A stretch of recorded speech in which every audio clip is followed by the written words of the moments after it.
Hello, my name is Eric. September 11th, the 10-year anniversary of the United States being attacked by terrorists who seem to want the complete destruction of our democracy. President Bush reads aloud a letter written by President Lincoln to a Mrs. Bixby. She is the mother of 5 sons who the War Department says have all been killed in battle. As Lincoln addresses her loss, he hopes her pain is eased by the solemn pride that must be hers to have laid such a costly sacrifice upon the altar of freedom.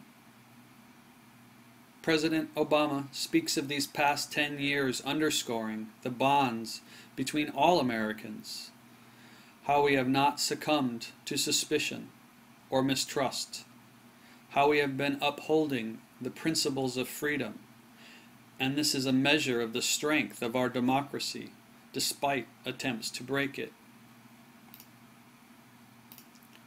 Right around the corner from this solemn occasion, the words of the present and past presidents regarding our freedoms, bought by sacrifices, is on full display. The Westboro Baptist Church is up to their usual tricks.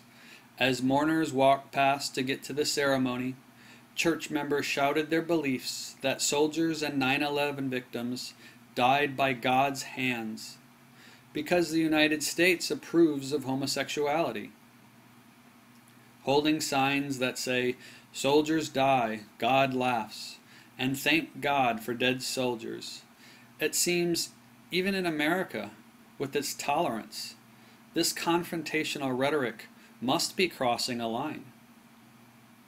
As pointed out in Hijara's presentation, someone did feel they crossed the line and sued them.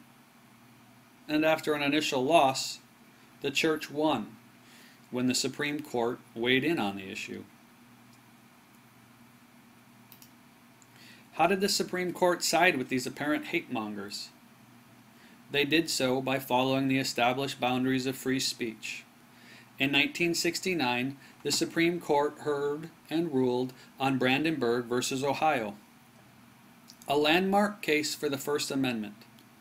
It held that government cannot punish inflammatory speech unless it is directed to inciting and likely to incite imminent lawlessness action, such as a riot or violence towards a person or a group of people.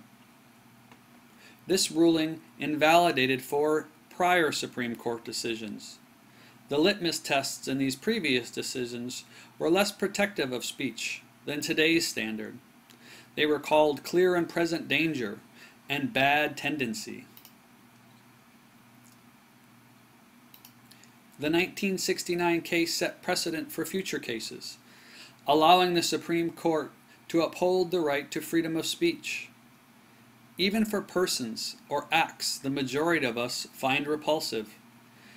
In 1977, the Nationalist Social Party of America was denied by the state of Illinois the right to parade through the village of Skokie, Illinois. In spite of the numerous Holocaust survivors living in the village and the obvious attempt to promote anti-Semitism, the Supreme Court ordered the state of Illinois to allow the parade. And in 1984, the right to burn the American flag as a form of freedom of speech was established in Texas versus Johnson. Johnson, a protester against the Reagan administration's policies, was arrested at the Republican National Convention for burning a flag. He was convicted on a Texas law against desecration of a venerated object. Justice Brennan, writing for the majority in overturning the state of Texas's case against Johnson, said, "If there is a bedrock principle underlying the First Amendment, it is that the government may not prohibit the expression of an idea simply because it finds it offensive or disagreeable."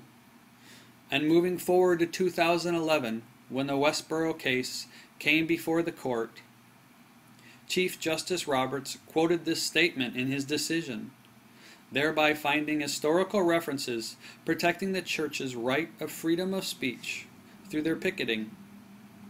Regardless of what many of us feel towards the Westboro Baptist Church, the Supreme Court reaffirmed that our own personal concepts of acceptable and unacceptable do not trump protection under the First Amendment.